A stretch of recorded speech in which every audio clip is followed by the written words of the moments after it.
आऊज़ु बिल्लाहि मिनश शैतानिर रजीम बिस्मिल्लाहिर्रहमानिर्रहीम। अस्सलाम वालेकुम। ये मैं आपको समझा रहा था कि बरेलवी किन आयतों का हदीसों का तर्जमा गलत करके कुफ्र करते हैं, शिरक करते हैं, बिदअत करते हैं और मुनाफिक करते हैं और दार इस्लाम से खारिज है। ये 5 फतवे मैंने लगाए थे और इन पाँचों की नेकियां जो हैं ये मैंने पार्ट 2 में समझाया था। इसी पूरे पेज की जो है ना ये आज तीसरी लास्ट वीडियो, इसकी तीसरी वीडियो। टोटल ये 11 वीडियो होंगी जिसमें ये तीसरी है। तो मैंने इन पे 5 फतवे लगाए थे कि बरेलवी काफिर हैं, मुशरिक हैं, बिदती हैं, मुनाफिक हैं, दार इस्लाम से खारिज हैं। तो इनमें से सिर्फ ये 2 वाले रह गए थे कि 11वीं हलाल है या हराम है और मिलाद। तो चले हम शुरू करते हैं। बिस्मिल्लाह।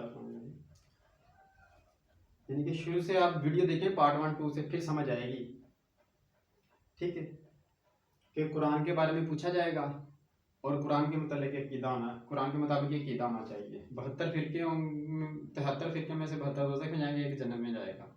और जो जन्नत में जाने वाले वो बरेलवी तो हरगिज़ नहीं है। ये मैंने कुरान से साबित किया है। पार्ट 1 2 देखना बहुत ज़रूरी है। अच्छा, 11वीं हलाल है या हराम है, ये सवाल है। तो इसका जवाब असल कहाँ से मिलेगा? कुरान से, क्योंकि कुरान के मुताबिक ही क़यामत वाले दिन कब्र से सवाल जवाब होंगे। कब्र में कोई मैट्रिक ऐसे बीए को तो नहीं होंगे, तो हम कुरान से ही पूछ लेते हैं। सूरत बकरा की 173 नंबर आयत में देख लेते हैं। ये वीडियो मैं बना रहा हूँ कि देवबंदी, हम देवबंदी, हमारा ये अकीदा है और बरेलवियों हमारा अकीदा कुरान के मुताबिक है, ये दलील है, और बरेलवियों का इनके खिलाफ है। और जो बरेलवी अपने अवाम को मुतशाबिह आयतों या क़यास राइयों से गुमराह करते हैं वो वीडियो अलग बनाऊंगा। बिस्मिल्लाहिर्रहमानिर्रहीम।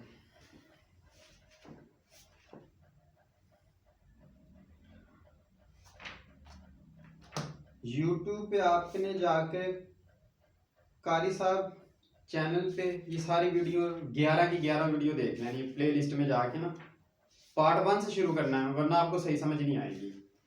चलें शुरू करते हैं। बिस्मिल्लाहिर्रहमानिर्रहीम। 11वीं हलाल है या हराम है? सूरत बकरा की 173 नंबर आयत है। इसने यानी कि अल्लाह ने, इसने तो बस हराम किया है तुम पर यानी कि मुसलमानों पर, मुर्दार यानी कि मरा जानवर, यानी कि मरने से पहले से छुरी फेर लें तो जायज़ है, ज़िबा कर लें। दूसरा खून, तीसरा खंजीर का गोश्त, और चौथा हर वो चीज़ जिस पर नाम पुकारा जाए गैर अल्लाह का। अब आप बताएं, ये जो आप 11वीं कहते हैं, ये अल्लाह 11वीं वाले पीर अब्दुल कादिर जिलानी रहमतुल्लाह वली अल्लाह बहुत अच्छे, ये अल्लाह ही के गैर अल्लाह हैं, जाहिर है गैर अल्लाह है, तो गैर अल्लाह के नाम की चीज देना हराम है। अल्लाह के नाम की दे के उनका इसाले सवाब 11वीं वाले को पहुंचा सकते हैं। आप तमाम मुस्लिमीन, मोमिनीन, मोमिनात, सहाबा को, अंबिया को, सबको पहुंचा सकते हैं, मगर नाम किसी का और का नहीं ले सकते, 11वीं नहीं कह सकते। अगर कहेंगे कि ये 11वीं है तो फिर क्या होगी? ये गैर अल्लाह के नाम की होगी, जो कि हराम है, और मैंने साबित करना है कि शिरक भी है। अच्छा जी, फिर जो मजबूर हो जाए जबकि सरकश भी ना हो और हद से बढ़ने वाला भी ना हो तो कुछ गुनाह नहीं इस पर, जबकि इस पर बेशक अल्लाह बहुत माफ फरमाने वाला, रहम करने वाला है। कोई बंदा अगर मजबूर हो जाए तो उसके लिए इजाजत है कि वो मर रहा हो तो वो सूअर भी खा सकता है, यानी कि इसमें सूअर हराम है ना, यानी कि मुर्दार, खून, सूअर का गोश्त, तो हर वो चीज़ जिस पर गैर अल्लाह का नाम पुकारा जाए। मैं अपनी मिसाल देता हूँ, कई जगह मैं ऐसे गया हूँ, ऐसी जगहों पे गया हूँ कि जहाँ पे उस दिन 11वीं थी और मैं बरेलवी के घर गया तो खाने को कुछ और नहीं था। तो इस आयत की वजह से जो अल्लाह ने सहूलत दी है, हज़रत आयशा फरमाती हैं कि अल्लाह ताला ने जितनी सहूलतें दी हैं ना उसे लाजमी इस्तेमाल करना चाहिए, वरना अल्लाह नाराज़ हो जाता है। मजबूरी हराम समझ के मैंने खाई, मजबूरी में हराम को हराम समझ के खाना, माफ़ी मिल जाएगी। हराम को हलाल नहीं जानना आपने, ये बात ज़हन में रखनी है, ठीक है। तो ये गैर अल्लाह के नाम की हराम है। अब मैं साबित ये करूंगा कि शिरक कैसे है। मैंने आगे आयत पढ़ी थी पिछले पाठ में कि अल्लाह की इबादत में किसी को शरीक नहीं ठहराना। तो अल्लाह की बातें क्या हैं? ला इलाहा इल्लल्लाह, तमाम बातें अल्लाह के लिए हैं। जैसे कि नमाज, रोज़ा, सदका खैरात, हज, उम्रा, ये तमाम बातें अल्लाह के लिए हैं। यानी कि नमाज बदन की इबादत है, सदका खैरात पैसे वाली इबादत है। तो ये जितनी बातें सारी अल्लाह के लिए, ला इलाहा इल्लल्लाह, तमाम बातें अल्लाह के लिए हैं। तो अगर तो हम सदका खैरात करते हैं तो अल्लाह के नाम की इबादत होगी, सदका खैरात वाली अल्लाह के नाम की माली इबादत होगी।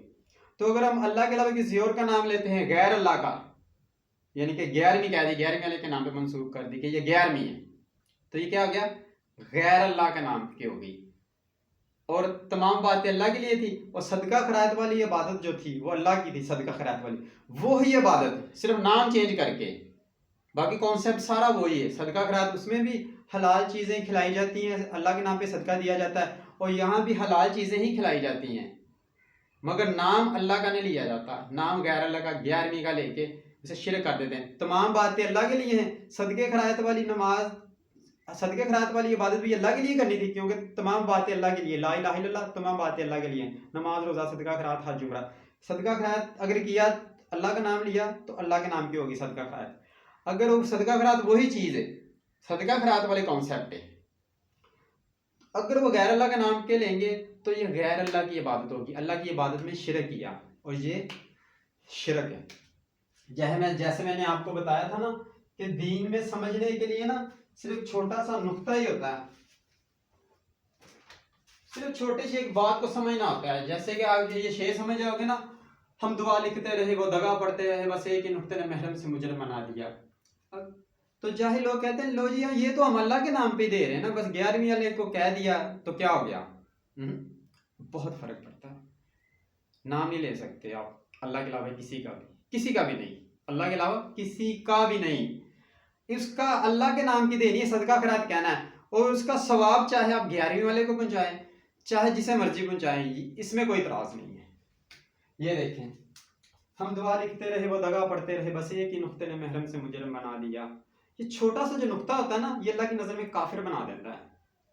ये देखें, ये महरम है, महरम का मतलब होता है दोस्त, बस एक छोटा सा नुक्ता लगा दिया तो ये मुजरिम बन गया, अब ये दुश्मन बन गया। तो इसी तरह बहुत फर्क पड़ता है दीन में ज़बर ज़ेर पेश की या खिरात, सदका खिरात कहने सा और 11वीं कहने से इतना ज़मीन आसमान का फर्क हो जाता है। अब यहाँ पे आखिरी जो मिलाद है वो सुन्नत हसना है। सुन्नत हसना कहते हैं नबी और सहाबा के तरीकों को सुन्नत हसना कहते हैं। अल्लाह ताला फरमाते हैं नबी सल्लल्लाहु अलैहि वसल्लम आपके लिए रोल मॉडल है, बेहतरीन नमूना है, उसवा हसना है, इनके नक्शे कदम पे चलें, ये आपके लिए रोल मॉडल है, ठीक है।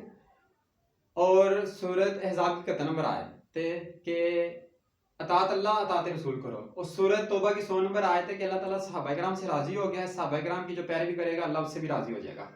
तो सुन्नत हसना होती नबी का तरीका और सहाबा का तरीका, ठीक है। नबी सल्लल्लाहु अलैहि वसल्लम फरमाते हैं तमाम मेरे सहाबा सितारों की मानत है, जिसकी भी पैरवी करोगे कामयाब हो जाओगे, क्योंकि सबका अकीदा ठीक था, इनमें से कोई भी कुफ्र शिरक बिदअत नहीं करता था, ठीक है। तो और नबी सल्लल्लाहु अलैहि वसल्लम की हदीस है खुलफाए राशिदीन की पैरवी करो खास करके, यानी कि वो इनके आगे, फिर इनके ज़माने के बाद आगे से ना फिर फितने फसाद शुरू हो गए, यानी कि इनके खुलफाए राशिदीन के बाद। अच्छा, तो यहाँ मिलाद सुन्नत हसना है, सुन्नत हसना यानी कि नबी और सहाबा का तरीका, या बिदत सैया है। बिदत सैया होता है मौलवी का तरीका। अब आप खुद ही देखें, जो 11वीं और मिलाद है ये नबी सल्लल्लाहु अलैहि वसल्लम और सहाबा का तरीका है या मौलवियों का बनाया तरीका है। अगर तो नबी और सहाबा का तरीका हू बहू इसी तरह, तो फिर तो वो सुन्नत हसना हो गई, मगर ये ऐसा हरगिज नहीं है, ये सिर्फ मौलवियों का तरीका है जो कि बिदत सैया है, ठीक है। इसकी दलील सूरह शूरा की 21 नंबर आयत से देता हूं आपको।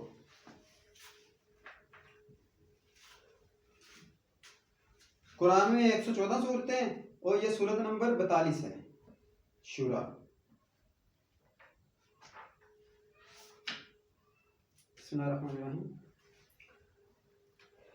अल्लाह ताला इस आयत में फरमाता है कि इन अवाम ने अपने मौलवियों की अतात कर ली है। अतात अल्लाह अतात रसूल करनी थी और अतात सहाबा कर ली इन्होंने अपने मौलवियों की, जैसे कि सूरत तौबा की 31 नंबर आयत में, तो जो अपने मौलवियों की अतात करता है वो शिरक करता है, अतात शिरक करता है।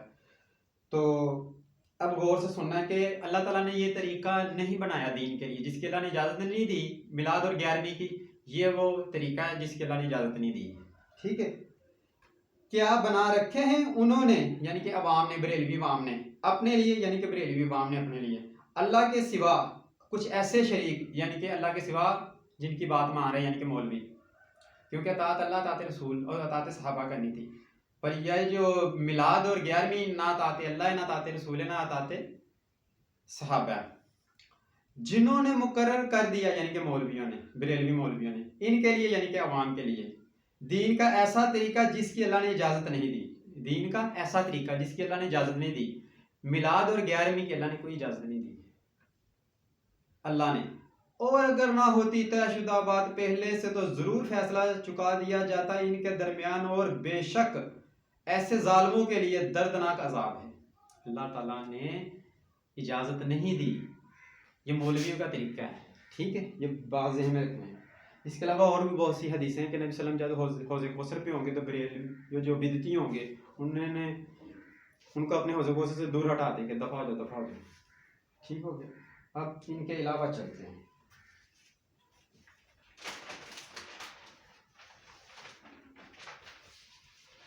अच्छा जी, अब देखें, जैसे कि मरज़ई कहते हैं कि नबी हज़रत मोहम्मद सल्लल्लाहु अलैहि वसल्लम आखिरी नबी हैं, नहीं है, तो वो सूरत अहज़ाब की 40 नंबर आयत का इनकार कर रहे हैं।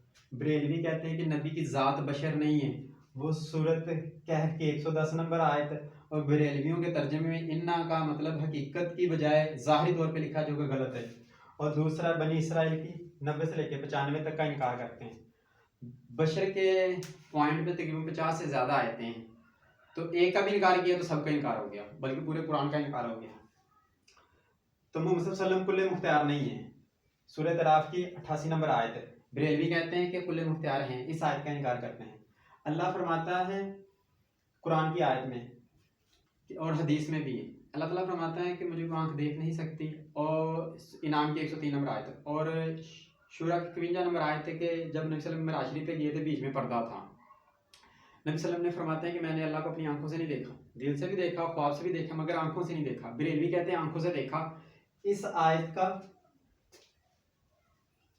सूरह शूरा की 51 नंबर आयत का इनकार करते हैं। ये जो दिल से देखा है, ये हदीस है कि दिल से देखा, गुड लगा हुआ, ख्वाब में भी देखा, गुड लगा हुआ, ये हदीस है। आंखों से नहीं देखा, ये नबी सल्लल्लाहु अलैहि वसल्लम खुद कहते हैं, हजरत आयशा भी फरमाती हैं।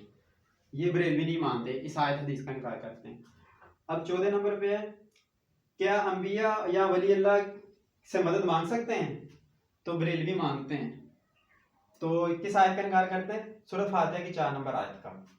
मगर वास्ता देना, मुस्तनद चीज़ों का वास्ता देना जायज़ है। मिसाल के तौर पर मुस्तनद चीज़ें जो ऑथेंटिक हो, 100% आपको ईमान हो, 100% आपको पता हो कि ये 100% ठीक है। मिसाल है, मैं वास्ता देता हूँ अल्लाह को, अल्लाह की ज़ात का वास्ता देता हूँ, अल्लाह की सिफात का वास्ता देता हूँ, खाना काबा का, कुरान का वास्ता, अंबिया का वास्ता, सहाबा का वास्ता, अहले बैत का वास्ता, मेरी नज़र में ये ऑथेंटिक है। यहाँ जैसे ये दरबार वालों का वास्ता देते हैं ना, आपको क्या पता आपके पैदा होने से पहले उन्होंने क्या क्या किया, वो अच्छे थे या बुरे थे, आपको तो नहीं पता। अगर आपको पता है तो उनका वास्ता दें। ऐसा ना हो कि अल्लाह की नज़र में वो बुरे हों और आप वास्ता दो तो उल्टा आप ही फंस जाओ, क्योंकि जिस पर अल्लाह को गुस्सा होगा उसका वास्ता दोगे तो आपकी सिफारिश होने की बजाय बल्कि आपकी ज़्यादा ठंडी लगेगी। तो पीर अब्दुल कादिर जिलानी जो हैं, उनकी मैंने किताब पढ़ी, वो कुफर शिरक बिदअत से बहुत दूर थे, तो इसलिए मैं उनका वास्ता देता हूँ, क्योंकि मैंने खुद उनका अकीदा पढ़ा हुआ कि वो ठीक थे, इसलिए वास्ता देता हूँ उनका, कि उन्होंने दीन की खाली खासी खिदमत की है। फिर मोहम्मद सल्लल्लाहु अलैहि वसल्लम इल्म गैब नहीं जानते, बरेलवी कहते जानते हैं, ये इनकार करते हैं सूरह नाम की 50 नंबर आयत का।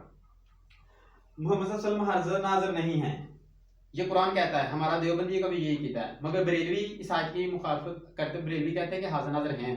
तो वो किस आयत का इनकार करते हैं? इमरान की 44 नंबर और मुजादला की 7 नंबर। फिर 11वीं हम कहते हैं हराम है, बरेलवी कहते हैं हलाल है। तो किस आयत का इनकार करते हैं? बकरा की 173 नंबर आयत, और भी बहुत सी आयतें हैं। अब मिलाद सुन्नत हसना है, यानी कि नबी और सहाबा का तरीका, ये बिदअत सही है, यानी कि मौलवी का तरीका है। तो है तो मौलवी का तरीका, मगर वो कहते हैं जी ये नबी सल्लल्लाहु अलैहि वसल्लम सहाबत है, इनके पास सिर्फ क्यास रही है, कोई मौकब दलील नहीं, सिर्फ क्यास रही करती, किसी आयत हदीस से खुद ही मतलब निकाल लेते हैं, वाज़ेह कोई मतलब नहीं है। तो किस आयत का इनकार करते हैं? शूरा की 21 नंबर आयत, और बहुत सी आयतें हैं। चलें, थोड़ा सा फिर यहाँ से शुरू से बता दूं कि अगर मिसाल के तौर पे कल अगर आपका इस्लामियात का पेपर होगा तो आज किसकी तैयारी करोगे? उर्दू इंग्लिश रियाजी की नहीं, ज़ाहिर इस्लामियत की होगी। तो कब्र में हमसे जो सवाल जवाब होंगे ना वो कुरान हदीस के होंगे। तो इसी तरह आपकी कुरान हदीस की तैयारी होनी चाहिए। ये लिखा हुआ है सूरत ज़ुखरफ की 44 नंबर आयत के कुरान के बारे में पूछा जाएगा। ये बाकी सारा आप अच्छी तरह समझ लें, उनके आगे उसकी दलील भी लिखी हुई है, पहले पार्ट 1 से समझें। इसके आगे मैं आपको बताता हूँ, मैंने फतवा लगाया था कि बरेलवी कुफर शिरक बिदअत करते हैं। इन आयतों का इनकार किया तो काफिर हो गए। अब शिरक कैसे करते हैं? शिरक ऐसे करते हैं कि ये देखें, ये अल्लाह की ज़ात है, अल्लाह की सिफात है। अल्लाह की ज़ात और सिफात में कोई बराबर नहीं है, ठीक है। अल्लाह हाज़िर नाज़िर है, ये अल्लाह की पावर है, ख़ास अल्लाह की पावर है। अगर कोई कहे कि हज़रत मोहम्मद सल्लल्लाहु अलैहि वसल्लम भी हाज़िर नाज़िर है, तो ये क्या कर दिया उन्होंने? अल्लाह के बराबर कर दिया सिफात में। तो ये क्या हो गया? शिरक हो गया। आयत का इनकार किया कि नबी सल्लल्लाहु अलैहि वसल्लम हाज़िर नाज़िर हैं, इमरान की 44 और मुजादला की 7 का इनकार किया तो काफिर हो गए। ऐसे बराबर ठहरा दिया तो शिरक हो गया, ठीक है। अल्लाह हाज़िर नाज़िर है, नबी हाज़िर नाज़िर कहे तो शिरक हो गया, क्योंकि अल्लाह की बराबरी कर दी। अल्लाह के बराबर नहीं नबी सल्लल्लाहु अलैहि वसल्लम, अल्लाह के बाद नीचे, अल्लाह के बाद हज़रत मोहम्मद सल्लल्लाहु अलैहि वसल्लम, उसके बाद दूसरे अंबिया, फिर हमारे सहाबा, फिर दूसरे सहाबा, इसी तरह फिर वली अल्लाह, फिर हम जैसे गुनाहगार मुसलमान की के जाके आखिर में बारी आती है, मगर वो मुसलमान हो तो कुफर शिरक बिदअत ना करता। अब देखें, अल्लाह हाज़िर नाज़िर है, अगर वो कहे कि नबी भी हाज़िर नाज़िर है तो ये बराबरी होगी, शिरक होगी। अगर हम कहते हैं, कुरान कहता है, हम कहते हैं कुरान भी कहता है कि अल्लाह इल्म गैब जानता है, अगर कहेंगे नबी सल्लल्लाहु अलैहि वसल्लम भी इल्म गैब जानता है तो फिर तो बराबर हो गए। अगर अल्लाह कुल्ले मुख्तियार है, ये कुरान कहता है अल्लाह कुल्ले मुख्तियार है, तो बरेलवी कहते हैं जी नबी भी कुल्ले मुख्तियार है, तो क्या कर दिया? बराबरी कर दी, शिरक कर दिया। जैसा अल्लाह नूर है, अल्लाह की ज़ात जैसी नूर है, इस तरह की नबी सल्लल्लाहु अलैहि वसल्लम की भी ज़ात नूर है। कुछ बरेलवी कहते हैं, कम से कम वो बरेलवियों का आलम है राशिद महमूद रिजवी, वो नहीं इस बात को मानता। वो कहते नहीं जी अल्लाह के नूर से नूर जो जुदा किया ना, वो अल्लाह के नूर से नूर जुदा नहीं किया। बाकी मौलवी कहते हैं, मगर रिजवी कहता है कि अल्लाह ने अपने फैज़ के नूर से जुदा किया, यानी कि अल्लाह का फैज़ है, नबी सल्लल्लाहु अलैहि वसल्लम का नूर अल्लाह का फैज़ है। तो ये बात हम भी मानते हैं, ठीक है। बाकी मौलवी बरेलवी नहीं मानते। पता नहीं अब ये सिर्फ हमें बहला रहा है या हकीकत में उसका भी अकीदा यही, बस उसने जो बात कही वो हकीकत कही इस बारे में, बाकी उसका अकीदा गलत है। इसके अलावा जैसा अल्लाह नूर है वैसा नबी सल्लल्लाहु अलैहि वसल्लम नूर है, तो शिरक हो गया। जैसे अल्लाह हाज़िर नाज़िर है उस तरह नबी हाज़िर नाज़िर है, शिरक हो गया। जैसे अल्लाह इल्म गैब जानता है तो उस तरह नबी सल्लल्लाहु अलैहि वसल्लम भी इल्म गैब जानते हैं, ये तो शिरक हो गया। जिस तरह अल्लाह कुल्ले मुख्तियार, इस तरह नबी भी कुल्ले मुख्तियार है, तो शिरक हो गया। जैसे अल्लाह से मदद मांग सकते हैं, नबी या दरबार वालों से भी मदद मांग सकते हैं, ये तो बराबरी का शिरक हो गया। जैसे अल्लाह इल्म गैब जानता है, इसी तरह नबी सल्लल्लाहु अलैहि वसल्लम भी जानते हैं, तो ये शिरक हो गया। इसी तरह अल्लाह के बराबर कोई भी नहीं, ठीक हो गया। इसको वीडियो को दोबारा शुरू से देखेंगे तो आपको समझ आएगी। अब बरेलवी करते क्या हैं? बरेलवियों के जो दो हथियार हैं लोगों को गुमराह करने के लिए, वो एक तो है सूरत, अगर आप इस आयत को समझ जाओगे ना तो टोटल कुरान को समझ जाओगे। मैं देखो वीडियो चल रही क्या नहीं।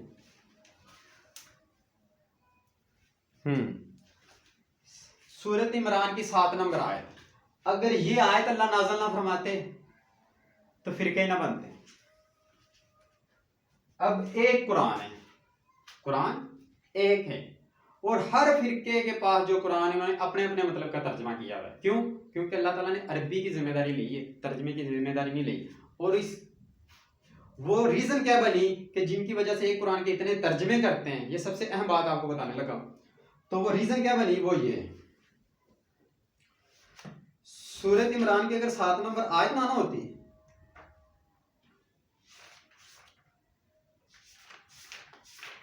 तो फिरके ना बनते।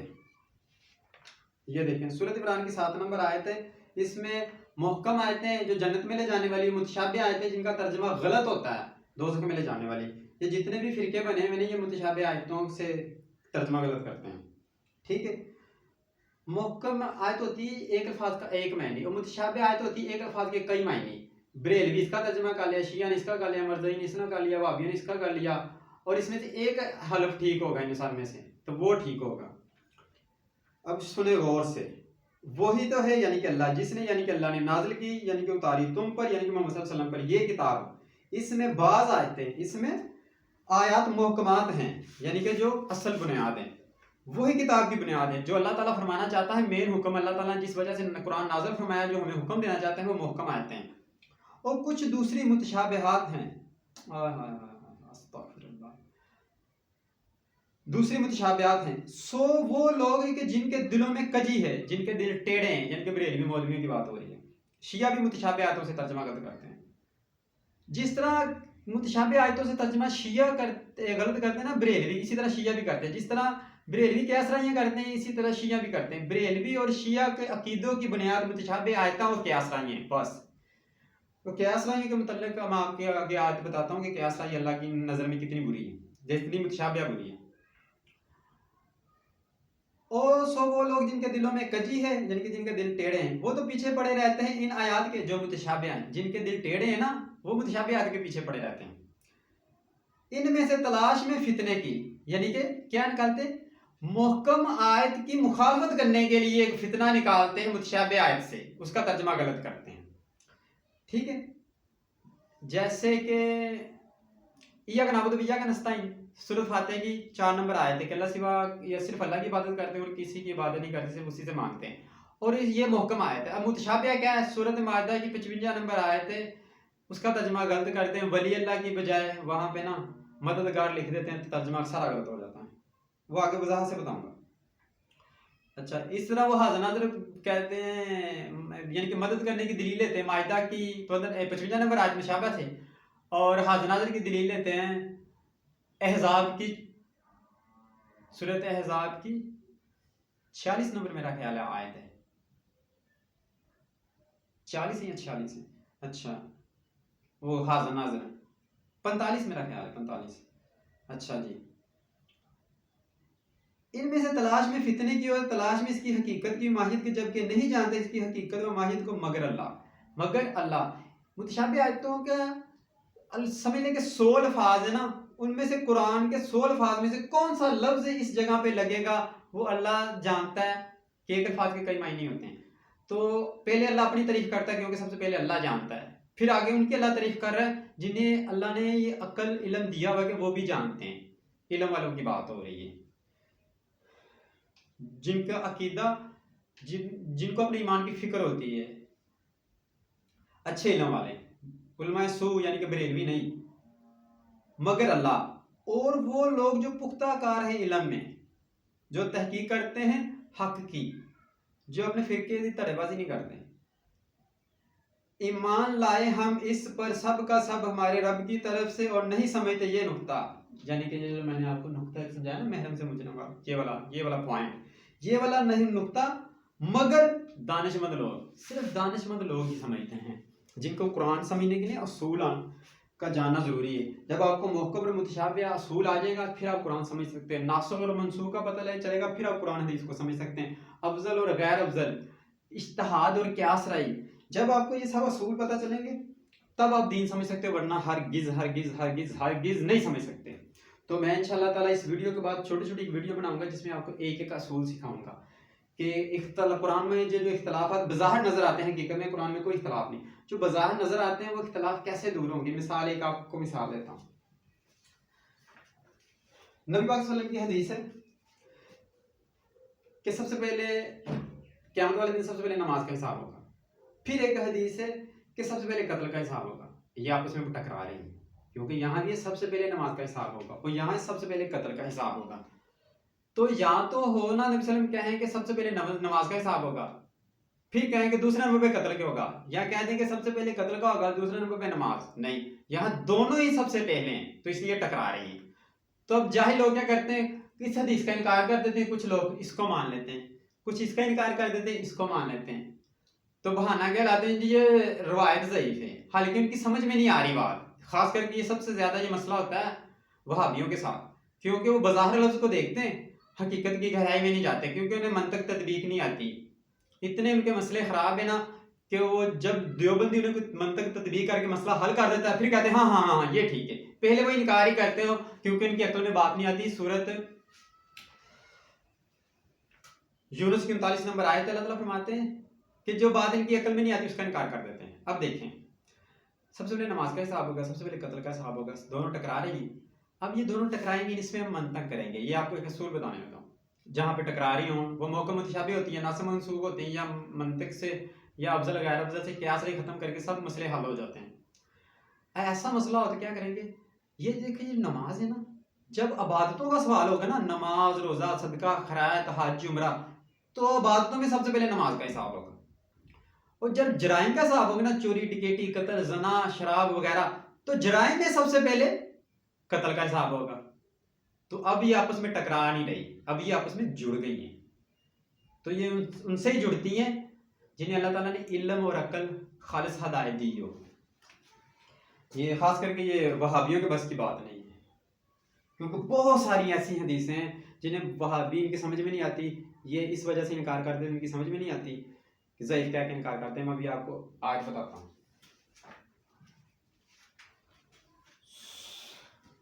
अगर कोई इख्तलाफ हो तो अल्लाह ताला फरमाते हैं अहले इल्म से पूछो, सूरत यूनस देखें, सूरत यूनस की 39 नंबर आयत में अल्लाह ताला फरमाते हैं, हकीकत ये है कि झुटलाया उन्होंने उन बातों को नहीं आई गिरफ्त में उनके इल्म की, जो बातें मौलवियों की इल्म में नहीं आती उसको इनकार कर देते हैं। बात समझ में आ रही? ठीक है। अब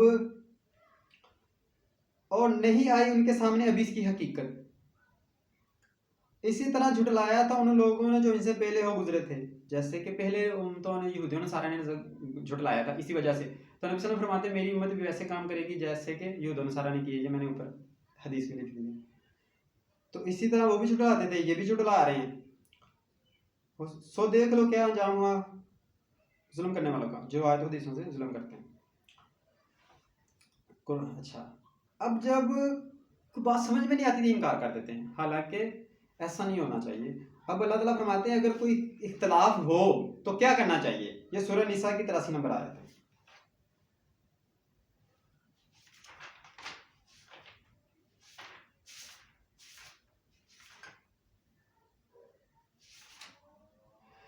अल्लाह फरमाते हैं कि जब कोई इल्म इख्तलाफ हो ना तो नबी सल्लम से पूछो।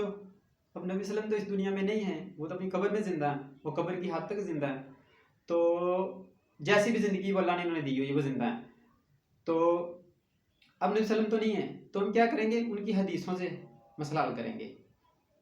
और उनसे भी नहीं होगा तो फिर उलमा कराम से पूछो जिन्होंने मुकम्मल हक पर कुरान हदीस की तहकीक की होगी, वो बताएंगे।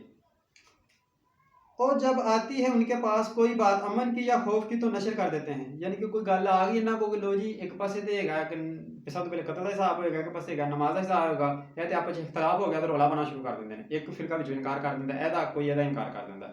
अल्लाह ताला ऐसे फरमाते हैं कि अगर नशर कर देंगे रौला बना शुरू कर देंगे इसको, हालांकि अगर पहुंचाते इसको रसूल के पास कि नबी सल्लल्लाहु अलैहि वसल्लम दस दे, नबी सल्लल्लाहु अलैहि वसल्लम दा बेहतरीन जवाब देंगे।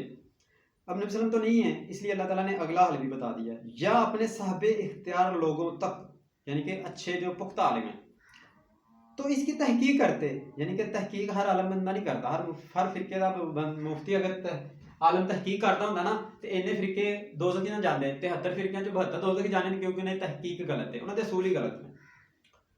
तो इसकी तहकीक करते वो लोग जो नतीजा अक्स करने की सलाहियत रखते हैं।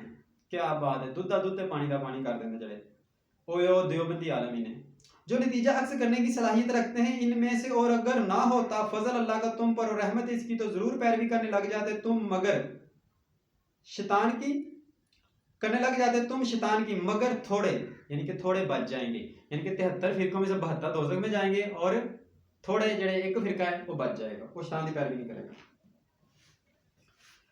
ठीक हो गया। अब वीडियो देखें आगे कितनी रह गई है। बस वीडियो ख़त्म होने वाली है, तो अब जल्दी जल्दी बता दूँ।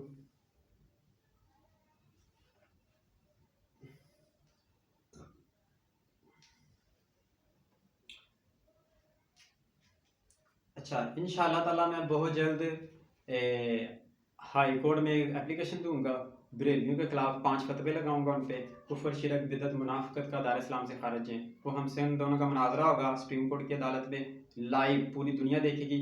जब हम उन्हें हरा देंगे और फैसला कुरान के मुताबिक हो जाएगा कि बरेलवी दार इस्लाम से खारिज हैं, फिर मेरे दिल को सुकून होगा। फिर ये पाकिस्तान में जो तकरीबन 16 करोड़ बरेलवी ना, ये अपने मौलवियों के मुंह पे थूकेंगे और कुरान हदीस को मान लेंगे इंशाल्लाह ताला। एक तो ये बात होगी। ये मेरा चैनल है यूट्यूब पर कारी साहब के, इसी प्लेलिस्ट में जाना है, आपको टोटल वीडियो मिल जाएगी और पार्ट 1 से लेके 11 तक जितने पार्ट होंगे ये 11 होंगे। इसके अलावा छोटे छोटे पार्ट होंगे टुकड़ों में, वो भी आप देख लें, इंशाल्लाह आपको दीन समझ आ जाएगी। ये ज़रूरी नहीं कि आप दीन सिर्फ वो ही नहीं सीखेंगे जो दरस निज़ामी करते हैं 9 साल, फिर आलमों का कोर्स करते हैं, फिर मुफ्ती का कोर्स करते हैं, नहीं। सिर्फ उनका हक नहीं दीन सीखना, जो स्कूल में बच्चे जाते हैं, स्कूल जो डॉक्टर वकील इंजीनियर बनना चाहते हैं स्कूल में जाते हैं, उन्हें भी दीन सीखना चाहिए, उनके लिए भी फ़र्ज़ है दीन फ़र्ज़ है। तो मेरी वीडियो से इंशाल्लाह ताला कुरान हदीस के जितने असूल समझने के लिए अल्लाह ताला ने जितना इल्म मुझे दिया ना, वो मैं आपको बता दूंगा। और अगर आपने वो असूल सीख लिए तो दुनिया मेरा गारंटी, मेरी गारंटी अल्लाह के हुक्म से, आपको कोई फ़िरका, कोई बड़े से बड़ा आलम, शियों का जाकर, बरेलवियों का मुफ्ती, शियों का मुफ्ती, कोई भी मुफ्ती आपको गुमराह नहीं कर सकता अगर आप वो असूल सीख लोगे। और उसके लिए आपको वो दर्स यानी कि दर्स में जाने के लिए 10-10 साल लगाने नहीं पड़ेंगे, बस 2, 4, 5, 6 घंटे की टोटल वीडियो होंगी, वो देख लें तो आप इल्म दीन सीख जाओगे, उतना इल्म जितना फ़र्ज़ है। अच्छा, कारी साहब के नाम की यूट्यूब पे, ठीक है, प्ले लिस्ट में जाके सारी पार्ट 1 से शुरू से देख लें।